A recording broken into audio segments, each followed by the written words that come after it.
Hey guys and girls, it's Ken here from OKportugal, and today we have another midweek property video for you.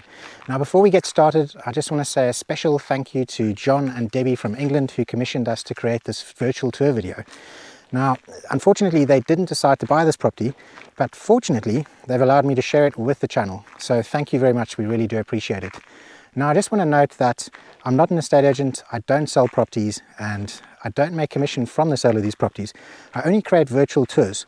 So if you are interested in the look of this property and you want to buy this property, please contact the estate agent. I'm going to put their contact details on the screen right now. I'm also going to put them in the description just below this video.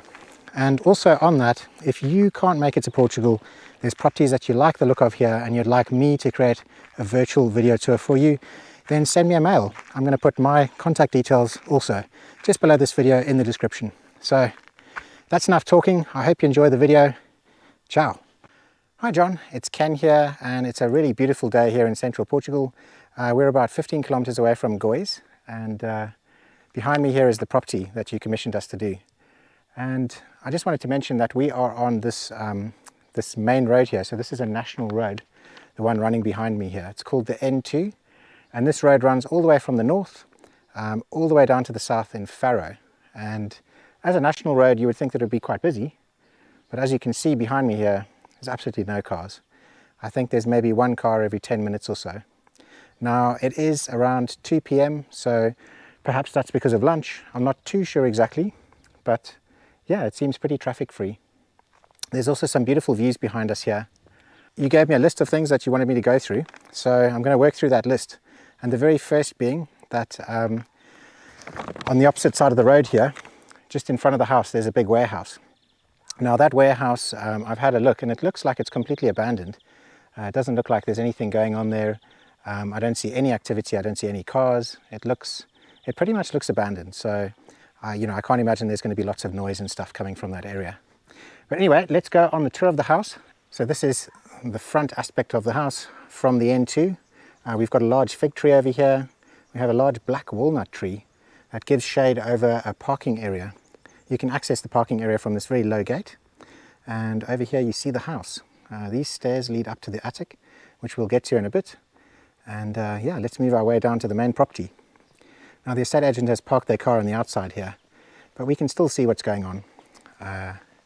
We have an access gate here that you can slide open, and this takes you to a single car garage.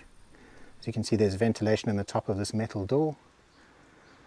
And let's work our way around. So it's got a gated porch, it's all nicely covered.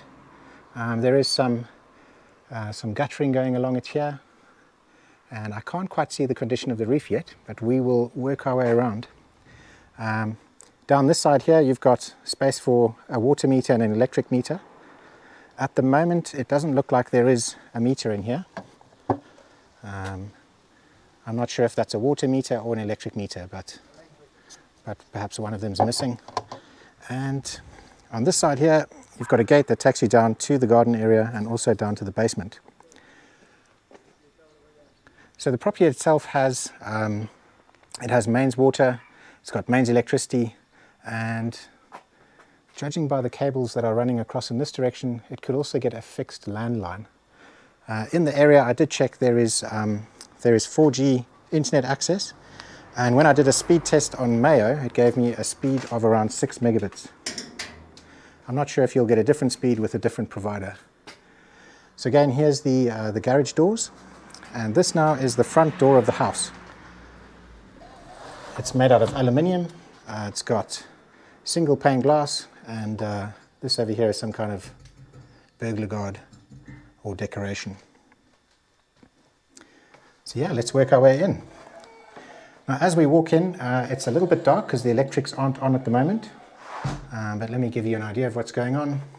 On this side we have the electric panel. It looks quite new, and we have a bunch of pictures and things going down the hallway. So you've basically got a hallway that goes down and leads into the garage and all the different rooms, bathroom on the end. So let's start with this room. This is the kitchen.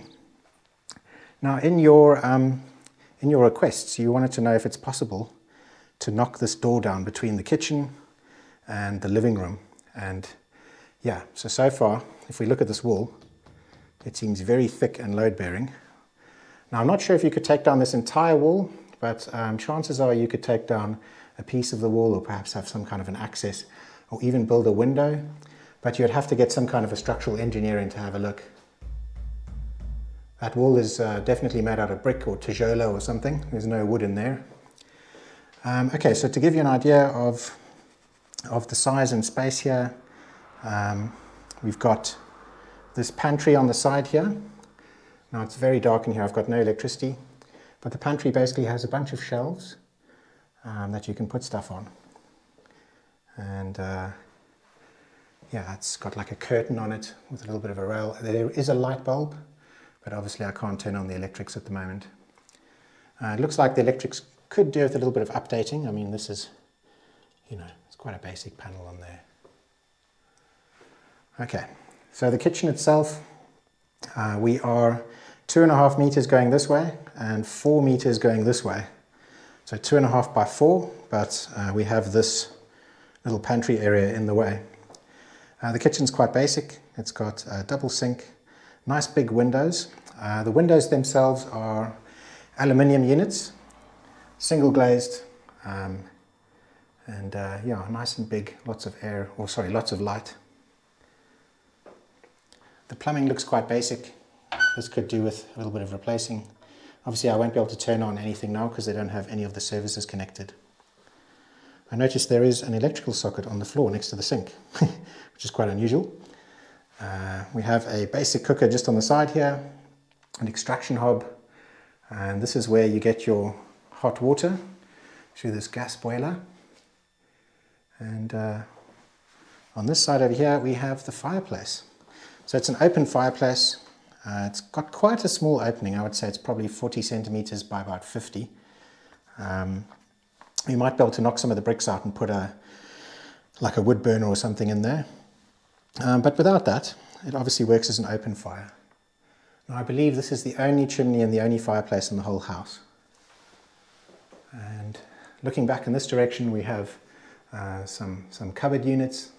They look like they're made out of solid wood. And yeah, and they're relatively clean inside. And then they have the fridge that's spaced on this side, and they've managed to fit a round table in here. So it's quite a small kitchen, but you already knew that. So from the kitchen, we move into the sort of living room, dining room. Now this room is, I believe it was 3 meters by 4 meters. We've got a big window on the end here. Now all of these windows again are exactly the same. They're aluminium, they've got single pane glass, and one thing I forgot to mention is that they have these roller shutters. So you do have these blinds, or sorry, roller shutters that come down. From here we have like a view, which is actually quite a pleasant view. There's some trees in the distance. There's like the wind turbines turning on the mountains there. So yeah, it's a pretty good view. Now one of the things the neighbours said just before I did the property is that down here this is storage room for like tractors, farming equipment. They have some stuff that they've planted just behind this house here. It looks like cabbages and corn. So there is a little bit of farming activity going on just down here. So now we have, they've got like a wall unit space here. It's quite a pleasant room. It's a nice size. There's quite a lot of light in it. 4 meters by 3 meters approximately. So all of the doorways and everything in here are regular size. The actual ceilings are quite high. If you imagine that's the height of the door. So nice high ceilings and a good space. So now we're going to go into this room. This is the garage, and it's a single car garage with a little bit of extra space. After you park your car in, you would have a little bit of extra space on this side and potentially a little bit of extra space on this wall where they've put shelving. And the garage door is made out of steel. It's got a very basic lock on it. And then there's ventilation holes through here so it doesn't get damp. And I'll just give you a view from this corner, looking back. It's very basic. They just have a light switch on here for a fluorescent light, which is up on the ceiling, and a couple of old sort of kitchen cupboards. Okay, so now we go to, let's do the bathroom first and then the bedrooms. So this is the bathroom. We have some very blue ceramics going on, and it's quite busy with all of the tiles and everything. Perhaps you want to update this. It's got 2 mirrors up here and like little cabinets. You can see this bathroom hasn't been updated for a long time, but you've basically got a sink, a bidet, a toilet, and a full-size bathtub. There is also a place, oh, it's broken, but a place where you could have put a shower, and obviously a shower curtain hanging up. And let's see, again we've got the roller shutters that are controllable using this band, and again we've got these aluminium windows, single pane. So in the bathroom we do have some damp issues here. It could potentially be from people showering, and you know, obviously it's like quite a humid room, so that could be what's causing it. I'm not entirely sure. And there also appears to be something going on here in terms of how they've boxed in the window, and I'm not sure what's happening there. It looks like it does have a bit of moisture on it. Alright, and there's a electrical socket in the bathroom to plug in shavers and things like that. So this is one of the 2 bedrooms. Now these bedrooms are 3 meters by 4 meters, or 3 meters by 3.5 meters. And they've put a double bed in here with a long wall unit. They've also managed to get a big cupboard on this side, a very big window, and a dresser. So again, this is one of these big windows. Gives you a beautiful view out here. You can see a little bit of the mountain over there. You can see the plot where they've grown the vegetables that I was talking about earlier, a little bit of corn, a little bit of cabbage. And now we're actually looking into the garden. So these are the garden views. And this garden over here comes with the property, so it's quite big. All right, and you stand in this corner of the room. Give you some aspect of it. One of the things I noticed in this room is there's a little bit of mold that's been growing up here. Now in these old houses they aren't insulated properly, and what happens is they tend to get quite damp in the winter, and obviously mold grows. So that's something that you need to look at, like either insulating the property or keeping on top of painting. And now we go into the second and last bedroom. So this bedroom over here is the same size as the last. Again, they've got a long wall unit, double bed. They've put a dresser on this side and the cupboard. And it also has some nice big windows. And these ones lead out to where the parking area is outside with the black walnut tree. So let me just turn around here and give you an idea of the space.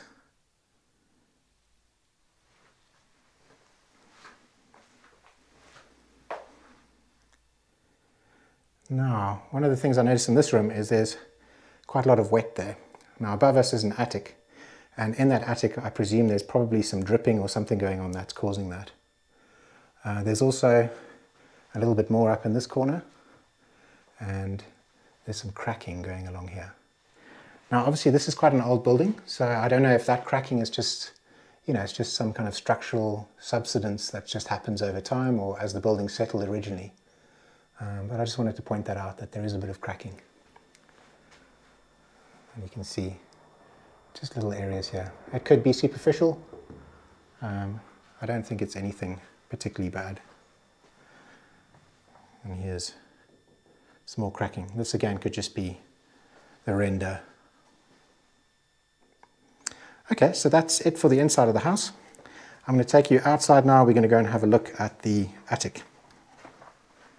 Well, before we do that, let's have a look at this porch. So outside we've got some bars on the windows for security, but you know, central Portugal is very, very safe and relaxed, so I don't really think that's necessary. And here's the views from your porch.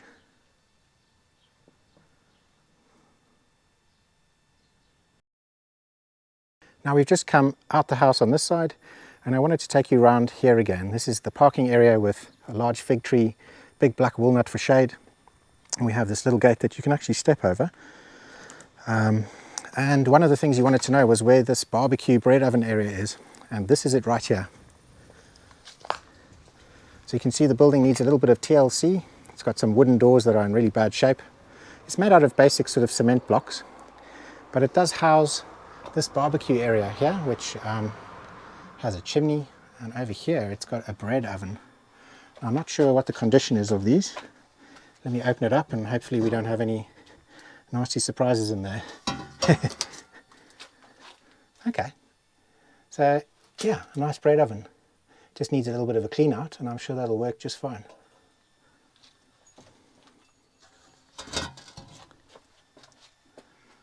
And there's like a little worktop here for putting the bread down. So yeah, a cool little building if you fix it up, put some new windows on.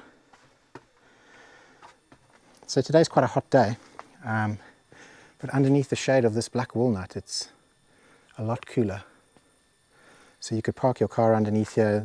There's space here to park a couple of cars. You could also put a chair and tables out here, and you could use this area with the barbecue and the bread oven. So if you fix it up, it could be quite nice. Plant a whole bunch of stuff here. This could be like a big flower bed. All right, so let's get back to the tour of the property itself. Now on the outside, you have this separate entrance that goes into the attic. And you were mentioning that you would like to do some kind of an Airbnb thing.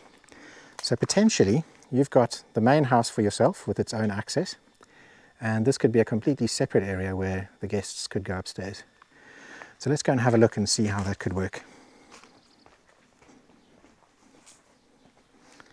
So we've got quite a low handrail. It's about knee high, so perhaps you would want to extend this a little bit higher.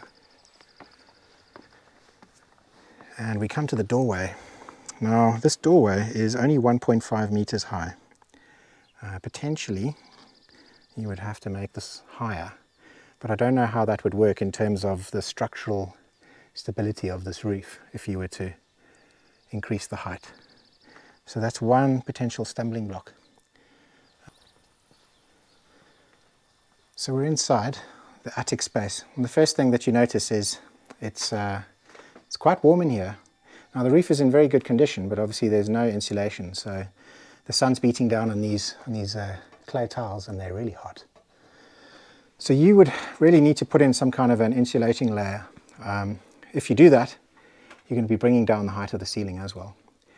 In the very center here, it's 2.2 meters high, so we don't really have that much height to work with. Obviously there's a pitch going all the way down, and all the way into that corner is 4 meters from where I stand, and 4 meters. So it's 8 meters going this way.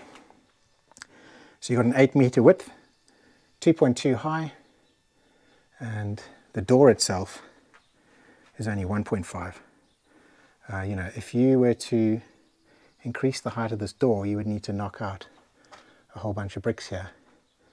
And I don't know what that's going to do to the stability of this roof and the ridge. But, you know, potentially it can be done. I'm sure all of these things can be done if you have the right tools and the know-how. So potentially you can make this taller, but this as an Airbnb flat, it's going to be tight. Maybe you can put in some kind of you know, some kind of windows in here or something to give it a little bit more light and a bit more space. But yeah, it's a nice long space. And it's a bit dark in here, so it's difficult for me to see. I'm just going to walk down to this end here.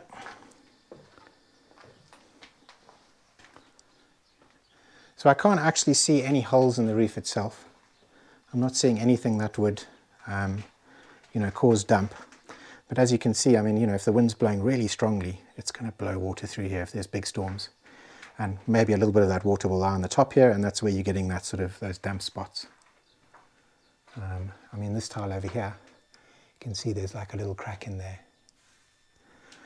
All right, so this is the roof section. Do I think you could turn this into a little self-contained flat? Yes, but it would be very pokey.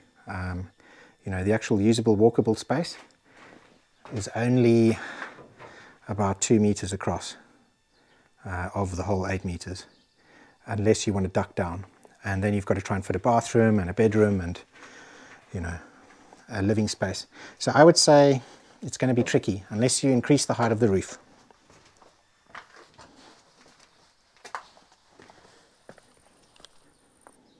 So now we're going to head on down the stairs and we're going to go and have a look at the garden.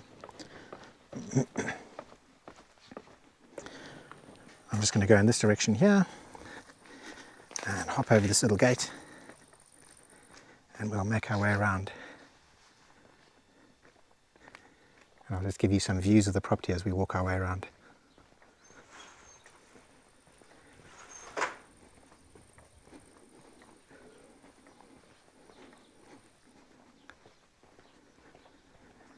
So this is another little gate here, and this takes you down to this bottom floor.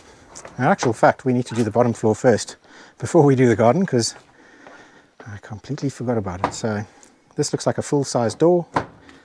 This goes into the basement area. We've got one of these metal doors on it, and it's got ventilation in the top. And this is quite a big room. Looks like they've got this all for storage. They've got all sorts of different buckets and things. It looks like they've been using things for harvesting. This is some kind of storage area. And then we lead into another room over here. Okay, so this room is almost like a cellar. I've got all of these bricks in the wall that you can put bottles inside. We've obviously got a whole bunch of barrels here for maturing wine. So I think this has been in use in the past, you know, for basically for making wine. You know, you can see all of these vats here. So I'm not sure where all of that wine came from, because I don't see enough grapes for all of that, but perhaps they have a plot somewhere else. But we've got some lovely old vintage stuff in here. I mean, look at these barrels. Look at all these bottles. Some very interesting stuff.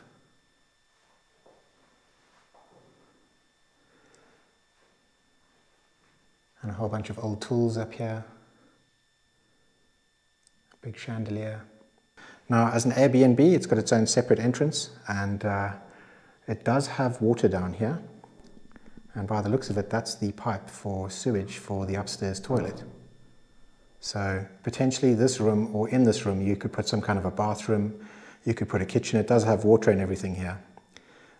This is a big window over here that looks out into the garden area. And in this room next to us here, there's another window that also looks into this garden area. So you were asking whether or not you could put French doors in. And I guess if you can put a window in here, you could probably knock out the bottom and actually make some kind of sliding doors. I'm just guessing this. Obviously, you would need to check with an engineer or an architect or a builder. But yeah, potentially you could have 2 accesses to the garden on this bottom floor. And potentially you could have this bottom floor for yourself as a living house that you could split up and build your own kitchenette and bathroom and have the garden access. And then upstairs could be the place where you Airbnb.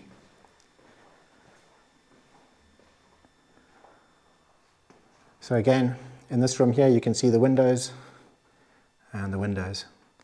So I'm sure you could do some kind of door access with both of these. This has got very high ceilings. If you imagine this is the full height of a door, and you've got another, I don't know, 80 centimeters or so above that. So very nice high ceilings.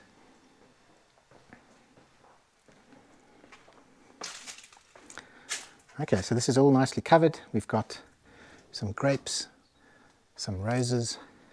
This all helps a lot in the summer to have shade, especially along these little walkways and things. It's also a nice little breeze. Now, I walked down here and I think this is going to be quite tricky. They're using a pallet here to stop, or as like the gate. And then they've got some kind of tarpaulin. And the tarpaulin is blocking the access into the garden, which is quite frustrating. And it's full of water. So I can't lift it out the way. So I'm going to have to find another way. We're going to go along and try and see if I can climb underneath there. So please bear with me. I was hoping the access to the garden would have been a lot better. Okay, so I've just had to crawl underneath here from where the entrance is because we're a little bit blocked off by this tarp. I'm not sure why that's there. But we've got a whole bunch of vines growing all the way along here and trellising for vines. And then again, there's trellising for vines going all the way along that section and all the way along this section. It's basically walled and fenced the whole way around this garden.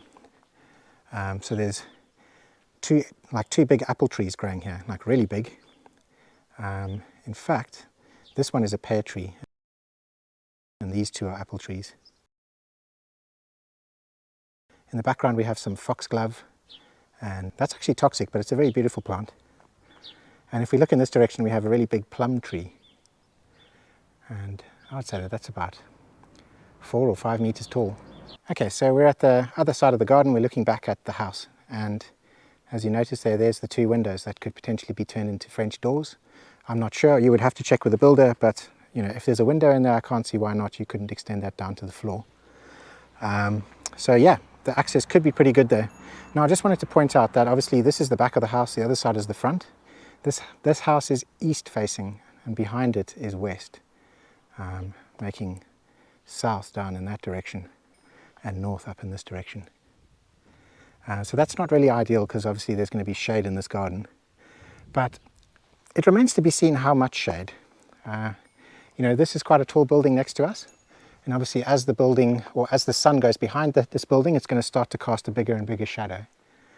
But perhaps, you know, in central Portugal that's a desirable thing for growing things, so that you don't have full sun the whole day long.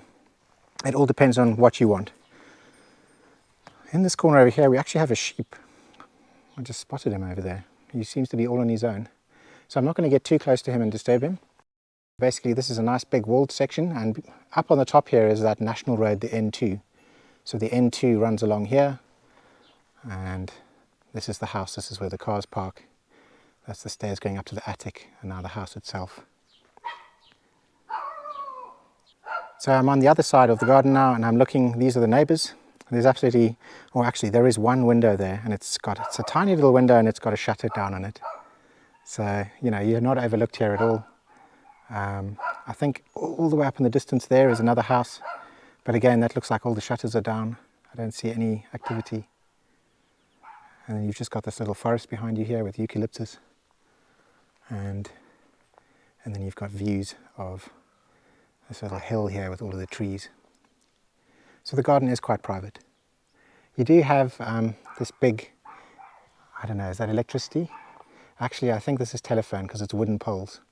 But they do actually go straight over the top of the garden. So, but to be honest, I only just noticed them.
We're just on our way back and we've just wrapped up filming, but I wanted to give you my thoughts on the place.